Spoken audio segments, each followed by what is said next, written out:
যে মানুষটিকে সবসময় হাসি খুশি দেখা গিয়েছে, আজকে সেই মানুষের চোখেই কান্না। অপু বিশ্বাসকে এমনই একটি অবস্থায় দেখা গেল যেখানে অপু বিশ্বাস কান্নায় ভেঙে পড়েছেন।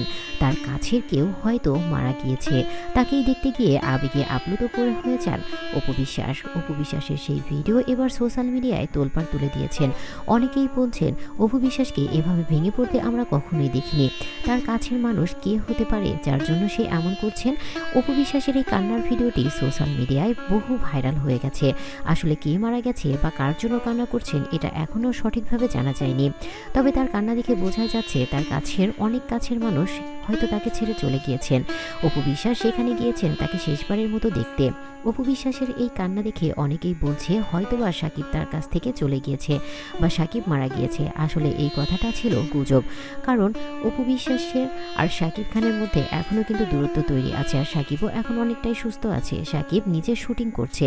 আর এই খবরটি ভুয়া বলে প্রমাণিত হয়েছে। তবে ভুয়া হোক আর যাই হোক, অপু বিশ্বাসকে দেখে বোঝাই যাচ্ছে তার কাছের কেউ মারা গিয়েছে এবং তাকে সেখানে দেখতে গিয়েছে। আর তাকে এই অবস্থায় দেখে তার দর্শকরা অনেক ভেঙে পড়েছেন, বলেছেন অপু বিশ্বাস তুমি শক্ত হও, তুমি তো দুর্বল হওয়ার মানুষ না, তুমি কখনোই দুর্বল হবে না, তুমি সবসময় শক্ত থাকবে।